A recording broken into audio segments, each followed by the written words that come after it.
സത്യം പറയുന്ന കാര്യത്തിൽ കുറവ് വരുത്താൻ പാടില്ല. അക്കാര്യത്തിൽ നമ്മുടെ മുഖ്യമന്ത്രി falls awfully short of requirement. അത് നമുക്ക് പറയാതിരിക്കാൻ വേണ്ടി പറ്റില്ല. അദ്ദേഹം നമ്മുടെ നാട്ടുകാരോട് ഇലക്ഷൻ്റെ സമയത്ത് പറഞ്ഞ ഏറ്റവും പ്രധാനപ്പെട്ട 2 കണക്കുകൾ തെറ്റാണ് എന്ന് അദ്ദേഹം തന്നെ നാട്ടുകാരുടെ മുമ്പിൽ വെളിപ്പെടുത്തുകയാണ്. അത് എത്രത്തോളം ഓണസ്റ്റ് ആണെങ്കിൽ നമ്മളതിനെ അംഗീകരിക്കും. അത് അദ്ദേഹം നാട്ടുകാരോട് പറഞ്ഞു എന്നുള്ളത്. പക്ഷേ അദ്ദേഹത്തിൻ്റെ മാൻഡേറ്റ് അതിൻ്റെ കൂടി ബലത്തിലാണ് UDF അധികാരത്തിൽ വരാൻ ആവശ്യമായിട്ടുള്ള രാഷ്ട്രീയ സാഹചര്യങ്ങൾ ഉണ്ടായിരുന്നു എന്ന് വിശ്വസിക്കുന്ന ആളാണ് ഞാൻ. പക്ഷേ ഇത് ഇങ്ങനെയാണ് മനുഷ്യരോട് പറഞ്ഞിരുന്നത് എന്നുള്ള കാര്യം അദ്ദേഹം ഓർക്കേണ്ടതുണ്ട്. വേറെ രണ്ട് കാര്യങ്ങൾ കൂടിയുണ്ട്.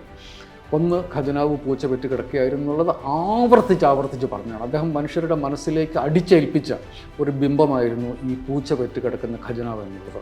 അതങ്ങനെ അല്ല എന്നുകൂടി അദ്ദേഹം ഇപ്പോൾ പറയുകയാണ്.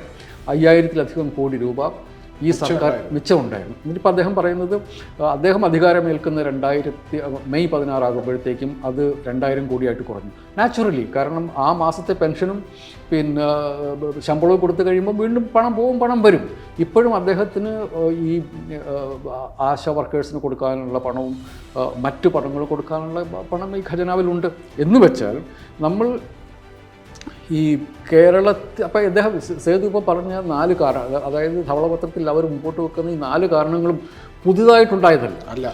ഈ 2 പ്രാവശ്യത്തെ LDF സർക്കാർ ഉണ്ടാക്കിയതും അല്ല. ഇത് സത്യത്തിൽ അദ്ദേഹം തന്നെ പറയുന്നതനുസരിച്ച് പല പ്രാവശ്യവും വെയ്സ് ആൻഡ് മീൻസ് റിസർവ് ബാങ്കിൽ നിന്ന് എടുത്തു.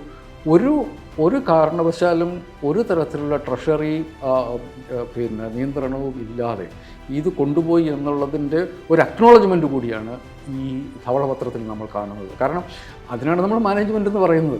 പൈസ ധാരാളമുള്ള ഒരു സർക്കാരിന് അത് വരുന്നത് വെച്ച് വീതം വെച്ച് അങ്ങോട്ടും ഇങ്ങോട്ടും കൊടുക്കാനാണെങ്കിൽ ഒരു മന്ത്രിയുടെ മാനേജ്മെൻറ്റിൻ്റെ ആവശ്യമില്ല.